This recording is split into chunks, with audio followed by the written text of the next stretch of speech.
Boa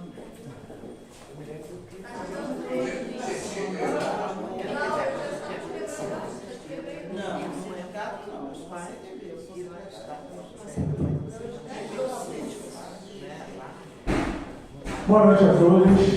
Meu nome é Arthur. Eu hoje estou como secretário de Educação e Cultura.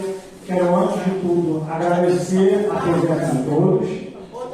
E eu quero começar aqui fazendo a abertura dessa conversa do livro do nosso camarada Marcos da Costa, para a gente poder falar um pouco do livro dele. Eu vou chamar aqui o companheiro Marcos da Costa para poder sentar aqui à mesa e logo depois eu vou chamar o presidente aqui do Sindicato, Elcio, para dar uma fala de apresentação para todo mundo. Espero que seja proveitoso para todos e, novamente, obrigado a atenção e participação de todos.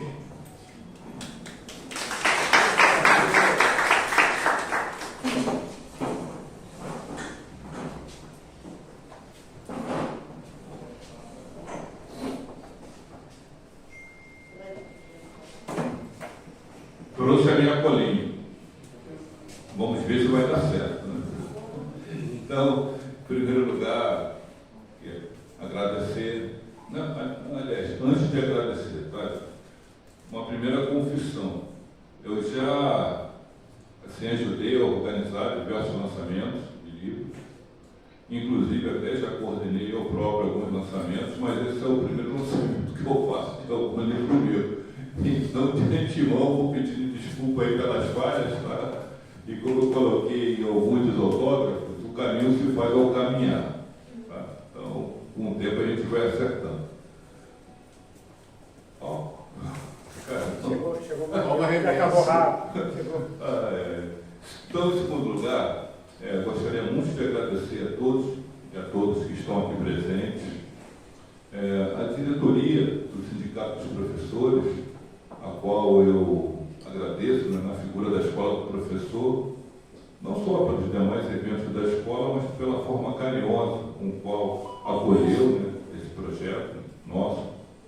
E tem outros lançamentos, presidente e Arthur, que já estão sendo construídos no Sindicato dos Metalúrgicos, na Livraria Leonardo da Vinci, com os conselheiros de aposentados do Sindesprev, tem outros, mas esse aqui é o primeiro, tá? E também não foi por acaso que é o primeiro, não, e nem foi por acaso que é nesta data, dia 14. Tá? O primeiro porque eu me sinto muito acolhido e a recíproca foi muito grande, né? Desde o primeiro momento, o Arthur, a Marilac, a Ana Lúcia, acataram, ajudaram, né? E estamos hoje aqui. A chuva, né? Obviamente impediu que outros estivessem presentes aqui, mas eu acho que, agradecendo a Escola do Professor, eu agradeço aos demais diretores e diretoras desse sindicato que estão aqui presentes. Agradeço muito a presença da minha família. Sabe o quanto que eu fico feliz e emocionado ver aqui a minha querida Cris, meu querido João Kleber. A Cris me gravou desde a hora que eu cheguei, o João deu um pulo lá na nossa casa para trazer mais livros, né? As pessoas ainda queiram, né? Então, isso é muito legal. Eu também, mesmo não estando presente, gostaria muito de agradecer meus dois orientadores, porque eu tive um orientador e uma co-orientadora. Eu tive uma orientadora, a professora Maria Aparecida Servato, Franco, melhor dizendo. Ela teve que deixar a minha orientação para ir para um pós-doc na Universidade do México, e aí o professor Gaudêncio Frigoto, né, foi quem concluiu, né, a dissertação e participou e construiu a banca. E ambos, tanto a professora Maria Sabato, que eu vou me referir um pouco a ela mais à frente, quanto o professor Gaudêncio Frigoto, me ajudaram muito, e aproveito mais uma vez para dizer que o meu mestrado foi público na Universidade Federal Fluminense, ou seja, eu estudei com o pagamento dos impostos do conjunto de trabalhadores e sempre fiz o possível para retribuir isso que a sociedade me deu. A gente não consegue mais essa percepção, essa clareza eu tenho, né, de retribuir, porque foi a sociedade que pagou, não só na UF, como também numa tentativa anterior de mestrado, na Fundação Getúlio Vargas, que foi um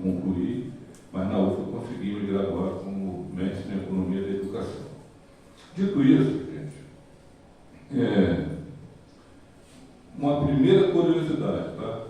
Depois eu conto por onde a história começou e depois alguns pontos mais relevantes do livro.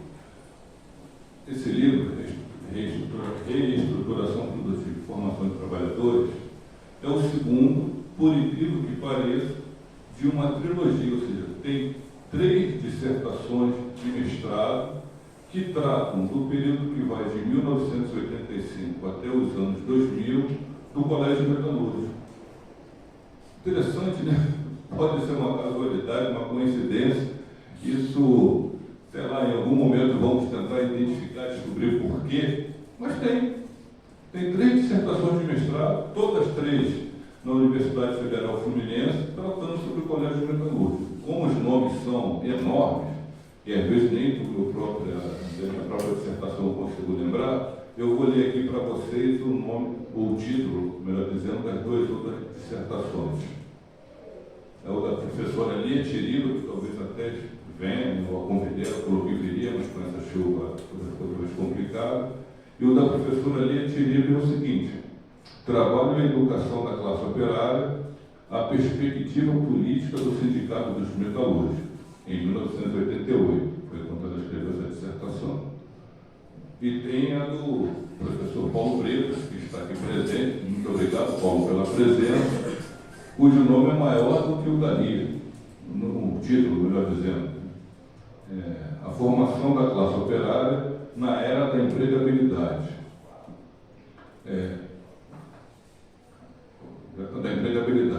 As experiências do Colégio Metalúrgico, Rio de Janeiro, aí abre um parênteses, a formação profissional em tempos de neoliberalismo, nova LTB e reestruturação produtiva. Provavelmente foi em 1998, 99, não é, Paulo? 2000, por aí, né? Então, o dali em 88, o do Paulo Bretas em 1999 e o meu foi em 1995. E o título do meu, e aí já vamos passar para outra parte, né, por onde a história começa, reestruturação produtiva e formação de trabalhadores, os impasses e desafios da experiência pedagógica do Colégio Metalúrgico, 1987 e 1994, que compreende um período que eu trabalhei nesse colégio. Era professor de 3 disciplinas, matemática, química e ONT, as chamadas Organizações e Normas do Trabalho, e também durante um certo tempo eu exerci a função também de coordenador pedagógico, que na maioria dos casos, a coordenação pedagógica se limitava a ver quem é que ficava na sexta-feira no último tempo, que é o curso noturno, né? Técnico profissionalizante à noite, então quem era aquele que ia ficar, e muitas vezes eu ficava. Parece um lugar que eu conheço. A sexta-feira, o último tempo, era uma guerra, cara, para ver quem que ficava. E aí, também uma outra curiosidade, que eu acho que, assim, expõe um pouco o que é o livro, por onde começou, qual foi a história, né? Como falei, lecionava Química, Matemática e Organizações e Normas do Trabalho. Organizações e Normas do Trabalho, para vocês terem uma ideia rápida, ela tratava basicamente da CLT, mas com uma ótica muito patronal, porque o sindicato tinha ficado sob intervenção militar, dirigida, digamos assim, por um período, e uma escola que também servia a isso desde 1960 e alguma coisa, até 1986, se não me engano, 85, quando teve uma eleição que, digamos, a esquerda pôde participar e a coisa mudou. Então, obviamente, nas áreas de exatas, o professor pode até ter uma ideologia X lá qualquer, mas a matemática é matemática, a química é química, não tem muito jeito. Mas nas áreas sociais, a ideologia que a pessoa tem se transmite, inclusive na própria fala dela, não tem para onde correr. Então, a Organização em Normas do Trabalho do Colégio Metalúrgico era uma organização em normas do trabalho que falava dos direitos do patrão e dos deveres do empregado. Era isso. E aí, né, a Yara, né, a Yara foi vice-diretora do colégio, depois diretora do colégio. A nossa Yara aqui, diretora do Sindicato dos Professores. O Paulo Bretas foi professor junto comigo. Não vejo mais alguém aqui que tenha estado lá naquele período.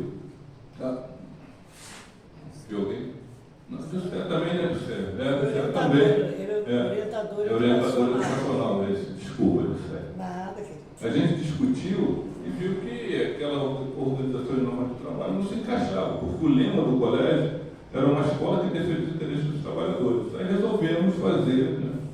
Eu fiquei responsável por isso, é um novo currículo, e um novo currículo muito legal, que mudou, falava dos direitos dos trabalhadores e dos deveres dos empregadores, dos patrões.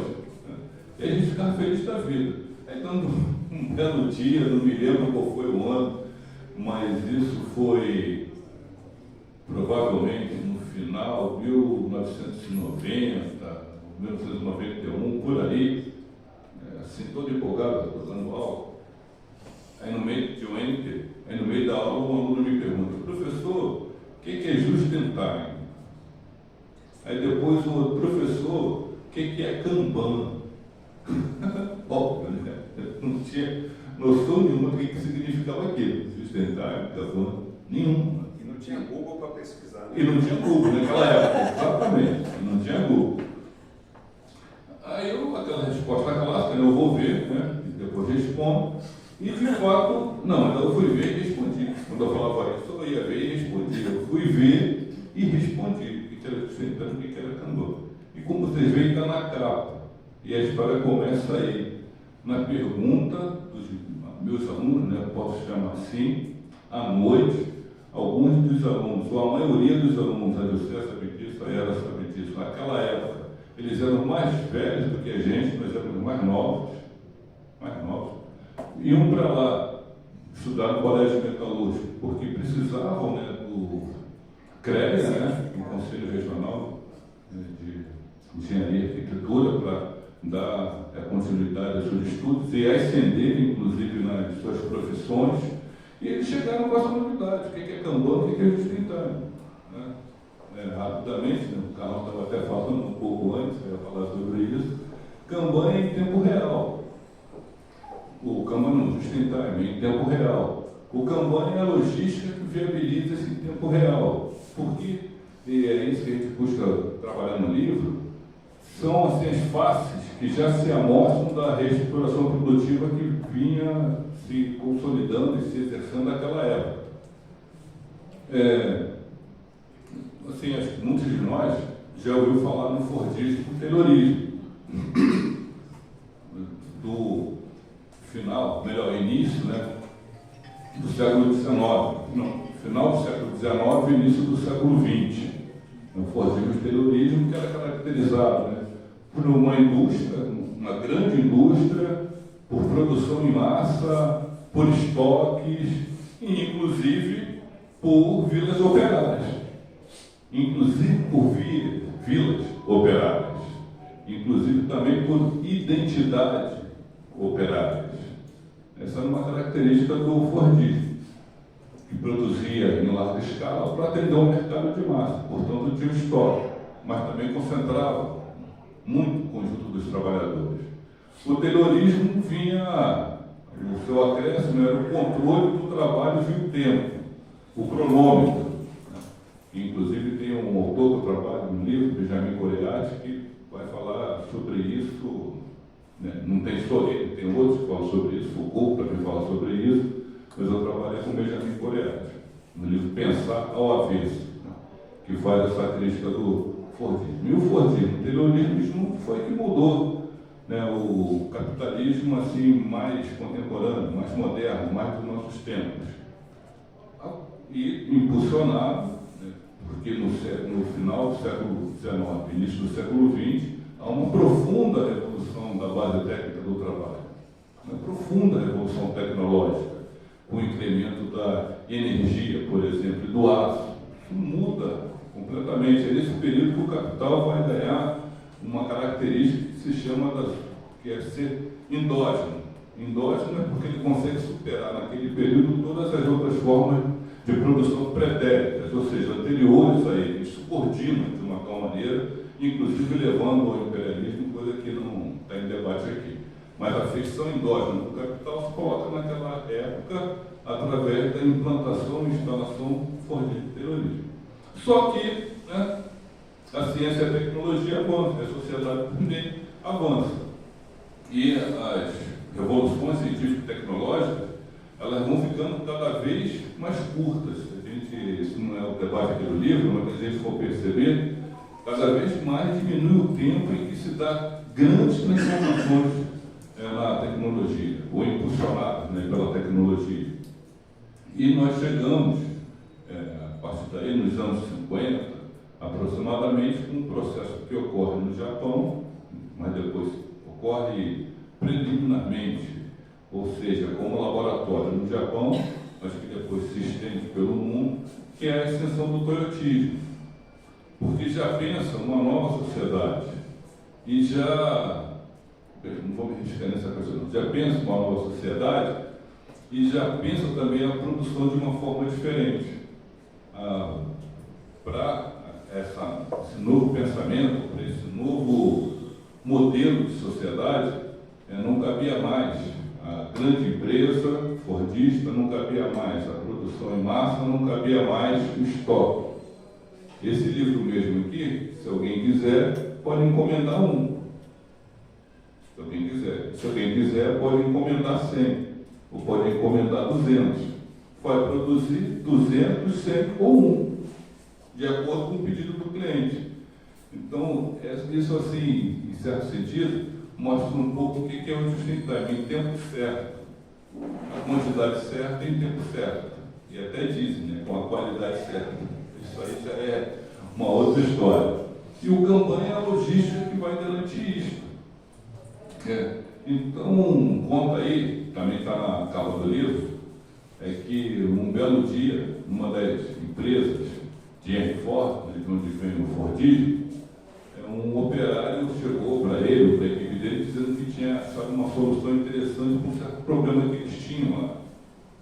Dizem, né, que a resposta do Ford, não sei se está lendo ou não, está no livro, mas pode ser lendo, mesmo estando citada, né, a referência. O Ford fala que aquele operário não era pago para pensar. Não era pago para pensar, era pago para executar aquela tarefa pré-determinada.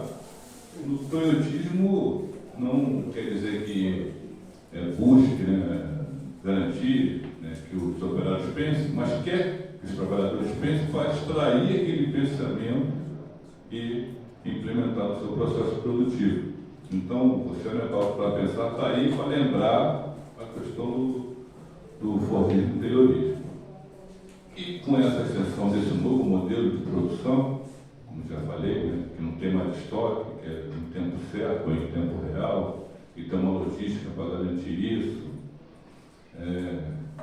só foi possível porque também ocorre um novo salto científico e tecnológico, que no livro apresenta isso, que é assim, a revolução informacional e a microeletrônica. São dois componentes que vão aparecer com força na indústria, que é onde eu pesquiso, e teria outro setor onde eu pesquiso a indústria, que faz com que se dê essa grande revolução. E aí, para ficar talvez mais fácil aqui, distinto dos ouvintes, tem uma questão que vocês vão, assim, quem tiver um pouco aqui que esse cara está falando, vão entender com a maior tranquilidade. O que, digamos assim, nasce nesse período, 1993, 1994, 1995, e que tem a ver com a revolução informacional e com a microeletrônica? Computador pessoal, nasce nessa época. E é ele o grande responsável por essa revolução assim, que a gente vive até hoje. Não sei, talvez alguns aqui dos mais velhos, ou jovens há mais tempo, lembrem das impressoras matriciais. Né? Que alguém deve se lembrar. Né? Pergunta a um jovem desse se já ouviu falar em impressora matricial. Nunca ouviu falar disso. Mas a impressora matricial, junto com o computador pessoal, naquela época foi uma grande revolução. Eu já estava escrevendo a minha dissertação nesse período, quando a minha orientadora, falei que ia citar ela de novo, teve que ir para o pós-doc dela, e ela falou, não, mas pode ficar tranquilo, eu vou estar no México, mas nós vamos nos comunicar. Aí depois eu fiquei mandando carta, foi o que veio na minha cabeça, né? O da minha é surreal, né?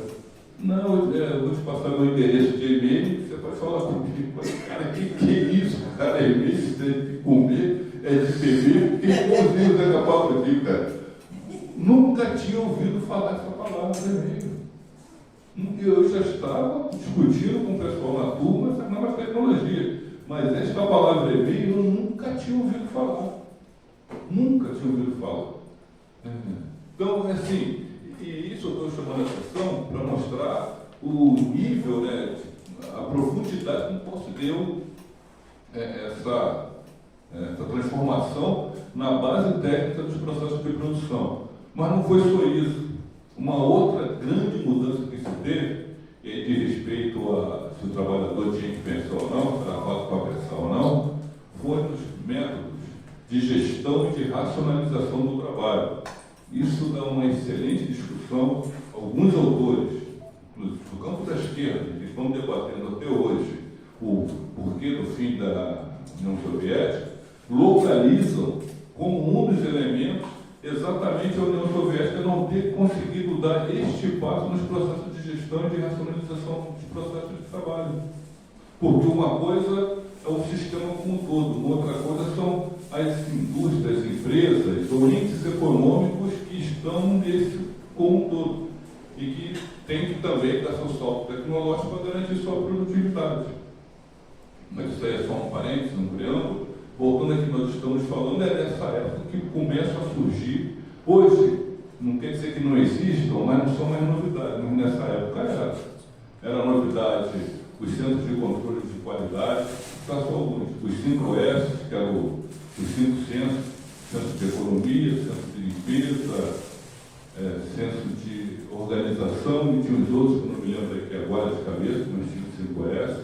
Os 5 zeros, zero papel, zero espera, zero pane, zero desperdício, e um outro zero que eu não me lembro aqui agora. Isso se generaliza.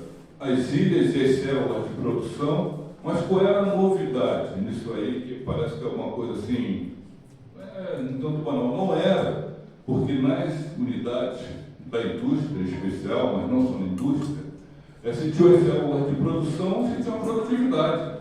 A célula de produção, ou a ilha de produção, que não conseguisse garantir aquela sua produtividade, daqui a pouco eram aqueles trabalhadores que iam cansar.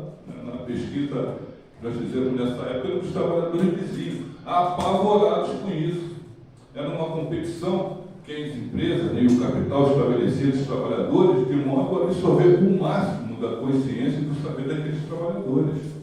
E era assim, era competitividade nua e crua a todo tempo para poder bater, né, as metas de produção nessas ilhas ou nessas células de produção.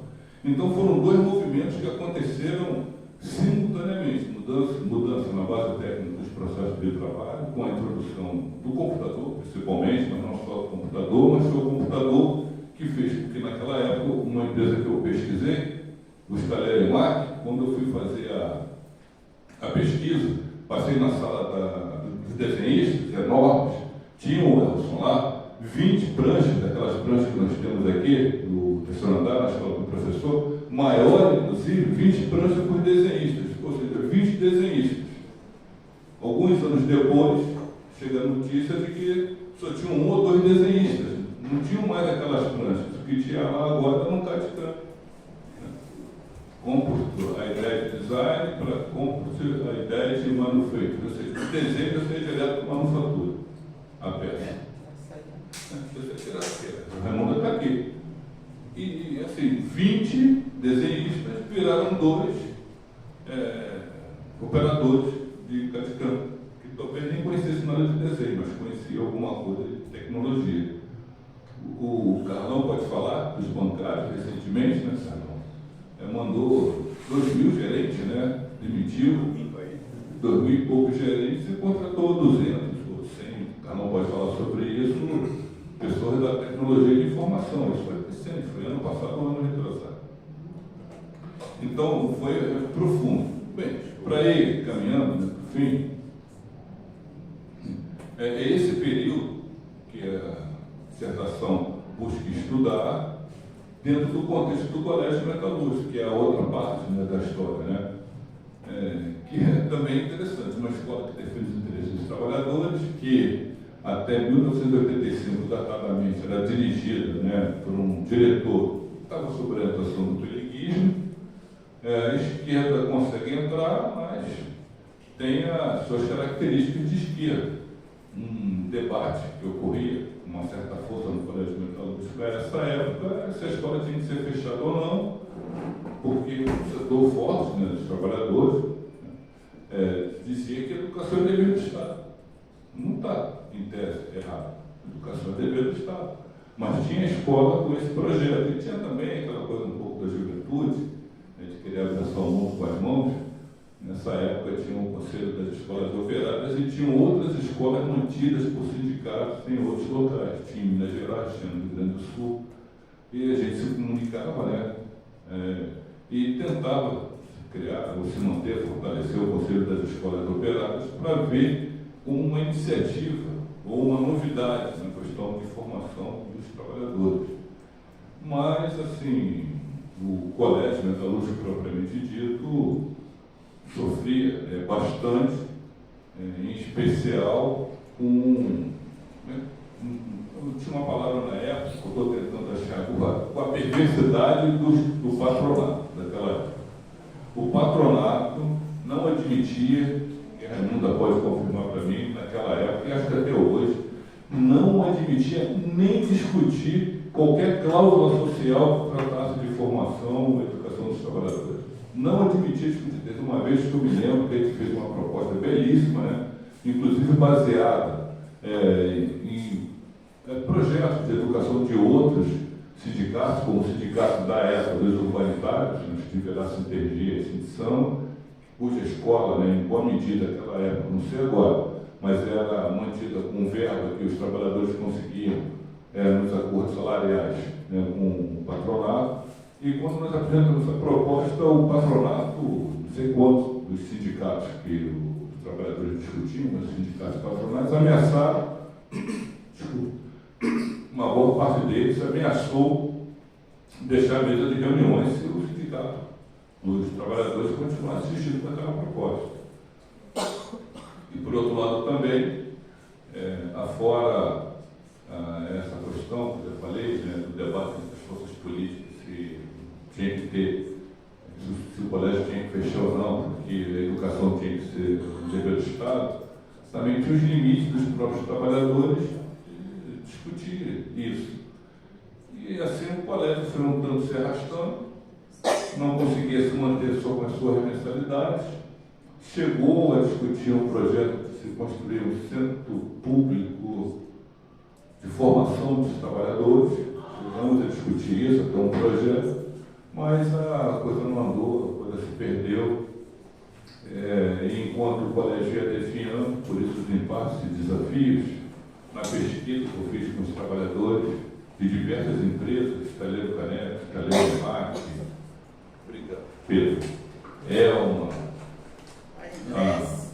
isso é a Cobra, a Westinghouse, a White Martins, todas essas empresas entrevistaram, todos os trabalhadores dessas empresas iam nas entrevistas, né, mostrando como que naquelas empresas estava forte, não só a mudança científico-tecnológica lá dentro, o avanço, né, científico-tecnológico em busca da produtividade, como também a disseminação dessas formas de gestão. E o sindicato simplesmente não conseguia discutir isso, por mais que o pessoal do nós, lá do colégio, insistíssemos, havia uma certa refratividade em se debater essas questões. E aí, chegando ao final, o último título, né, que tem aqui, Decifra-me, eu te devoro, né, porque da mudança do mundo do trabalho eu já falei. O Decifra-te, eu te devoro, é isso que nós vivemos até hoje. Esse debate sobre a reestruturação produtiva a partir do desenvolvimento técnico-científico, ou tecnológico e científico, está posto de novo. Estamos discutindo aí a quarta revolução industrial, se existe ou se não existe. A quarta revolução industrial, para mim, existe, mas não dá mais para discutir se existe robô ou não, porque já existiram, e agora estão cada vez mais aperfeiçoados. A tecnologia de informação agora impulsionada pela 5G, que daqui a pouco vai ser 6, 7, 8G, do CAD/CAM, que tinha aquela época que nós fizemos essa pesquisa.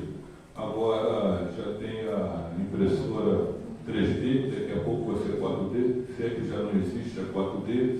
Então essas questões assim, não vão parar. E a necessidade de se ter, como era no lema do colégio, trabalhadores qualificados, mas também trabalhadores conscientes, permanece também. Porque uma das coisas que o coletivo fez foi também desagregar os trabalhadores das vilas operárias, da vila dos ferroviários, de metalúrgicos, de construção civil, de diversas outras categorias. Não tem mais nada. O que tem agora é o trabalhador de plataforma.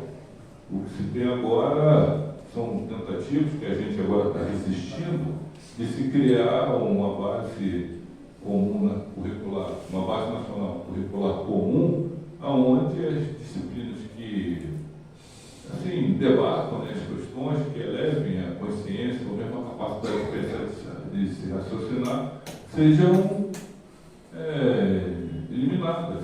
Então, o debate ele permanece. Por isso que eu concluo o livro dizendo que, mesmo que essa dissertação tenha sido escrita há praticamente 30 anos atrás, que eu não mexi uma vírgula, se por acaso eu tiver uma segunda edição, aí a minha ideia é fazer um prefácio, mas nesse agora eu prefiro lançar como está, até para lançar, né? Senão eu vejo muito que lança. Mas continua atual. Continua atual. Né? Vocês vão ler e vão identificar uma série de questões que nós estamos discutindo agora e já discutidas naquela época e que somente se agravaram agora. Por isso eu decido para mim de devorar e concluo por aqui, desejando a todos e todas uma boa leitura.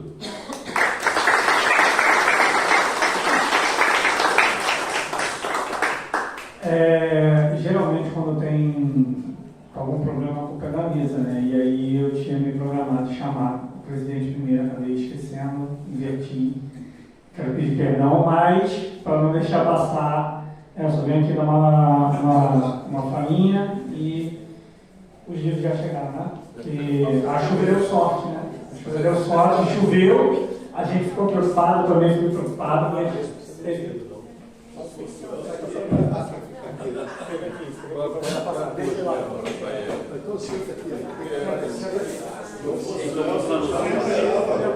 apareceu. Para falar rápido. O livro chegou, né, gente? Então... Pessoal, boa noite a todas e todos. Fazer como todo orador fala, né? Vou falar rápido. Em primeiro lugar, agradecer ao nosso companheiro Marco aqui pela escolha de querer lançar o livro aqui no sindicato, no Sinto Rio. Aqui eu agradeço em nome de toda a diretoria essa sua escolha. Poderia ser em vários outros locais que você poderia ter escolhido, mas você escolheu aqui em primeiro lugar, né? Então isso nos enaltece, isso nos faz muito felizes em relação a isso. Até porque nós estamos aqui no Espaço Cultural Paulo Freire, né? E aqui é um espaço que foi reformado, foi construído justamente para poder produzir cultura, né? Não ser um auditório, não ser um local só para uma reunião, né? Mas ser um local para a produção de cultura. E o lançamento de um livro é a produção de cultura, o livro é cultura. Então isso também nos faz muito felizes de estarmos tendo vocês e o Marco aqui, o seu livro, nesse momento. Um livro importante para nós, né? Educação, né? Um livro que fala sobre educação, um livro que fala sobre política, educação e trabalho. E na parte que nos toca aqui, prioritariamente, a questão do livro, quando fala da questão do trabalho, da educação profissional, né? Que é uma parte em que hoje nós temos aí uma luta muito grande, pessoal, onde o sistema S quer dominar essa vertente, né, da educação profissional, que é muito importante para a nossa sociedade, e o sistema S quer o dinheiro público para investir naquilo que já é público, mas para atender ao privado, porque o sistema S ele é mantido com dinheiro público também, né? Não é só com dinheiro privado. né? Ele também tem o dinheiro público ali. E é óbvio que aquilo tem que ter um retorno para a sociedade. E a gente sabe muito bem que as escolas públicas que atendem ao lado profissionalizante, hoje em sua maioria, ou o ensino profissional tecnológico, em sua maioria hoje são federais. Temos aí a FATEC, ainda aqui no estado do Rio de Janeiro, mas a grande maioria, pelo país aí afora, ela é mantida pela rede federal, né? Então isso é muito importante para nós, esse debate, porque temos também a questão do novo ensino médio, onde na proposta que o MEC, apesar de ter feito uma consulta popular, né, alguns pequenos debates em fóruns e ser ouvida a sociedade para poder tentar modificar a barbárie que foi feita com a lei do novo ensino médio, o ensino profissionalizante continuou defasado, né? Não recebeu a carga horária, né, da mesma forma que a formação geral, né? Então, mais uma vez, o ensino profissionalizante ele tende a, nesse país em que nós estamos, a ser prioritariamente formação de mão de obra, de preferência bem barata, para poder atender aos anseios de uma sociedade capitalista. Então, é importante esse debate que o livro faz, é um ponto, uma gota no oceano, mas que a gente sabe que é importante para fomentar esse debate, né? Quem dera, muitos alunos dos nossos cursos aí de História, Filosofia, Sociologia, Geografia, Biologia, Química, Física, Matemática, todos aqueles que estão voltados à questão da educação, lessem o livro, para poder ter um mínimo, né, de uma experiência, pelo menos, do que é uma escola com ensino profissionalizante, com ensino técnico, né, e qual é a importância dessa forma de educação para a nossa sociedade, que não só a formação geral, né? Eu sou resultado de uma formação, eu sou técnico em eletrônica, tá? Eu sou o resultado daquela época que todo mundo tinha que sair com um diploma de técnico em alguma coisa, no ensino médio, na realidade, de segundo grau, né? Não era ensino médio. Todo mundo tinha que sair formado, técnico em alguma coisa, porque se não fosse para, né, se você não conseguisse ir para uma faculdade, pelo menos sem emprego você não ficava. Era o discurso do papai e da mamãe, né? Não, sem emprego você não fica, porque você tem uma profissão. E era, num dado momento até na sociedade, isso mesmo. Só que depois ficou banalizado o ensino profissionalizante. Ficou toma aí, sai com diploma e vai embora. Que não era isso. Então, cada momento do nosso país é diferente, cada momento há uma necessidade diferente da nossa sociedade.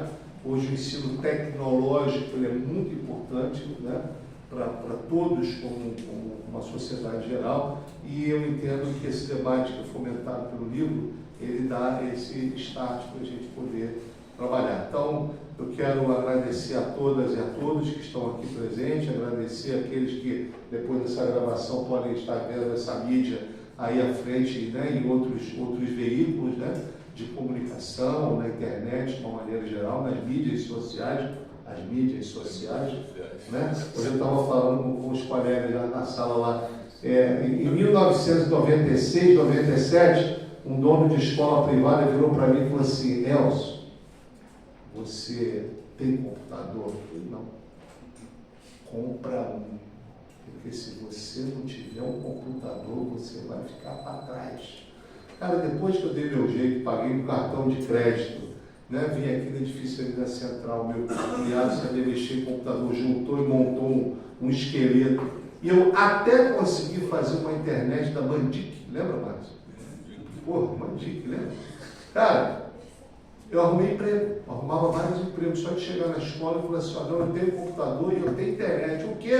Está contratado. Nem interessava se era bom ou não, porque eu tinha uma inserção. E é isso que vai fazendo com a gente. Essa inserção tecnológica também vai excluindo alguns e vai incluindo outros. Por isso que é importante o nosso jovem realmente também ter essa questão, mas é importante saber como usá-lo, né? Não para exclusão, e sim para inclusão e para a formação de uma sociedade mais justa e mais democrática. Pessoal, obrigado a todas e a todos. E vamos lá, vamos lá. Tem livro para assinar. Gente, só para poder finalizar, para liberar, para a gente poder ficar aqui para ver os livros, né, que deu para ter bastante, eu quero, antes de tudo, agradecer a presença de todos novamente.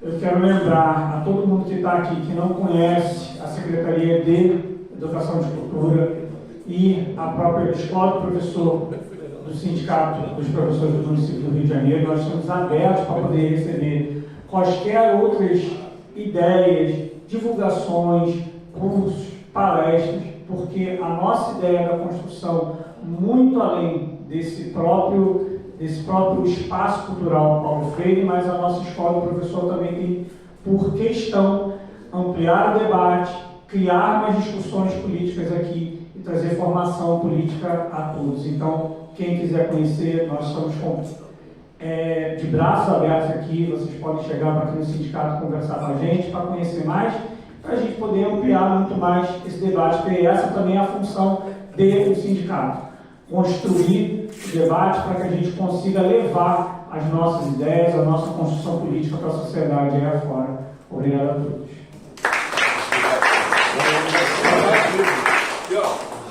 Assinar mais livros. Agora vamos continuar aqui onde parou, né? O problema é... Onde parou.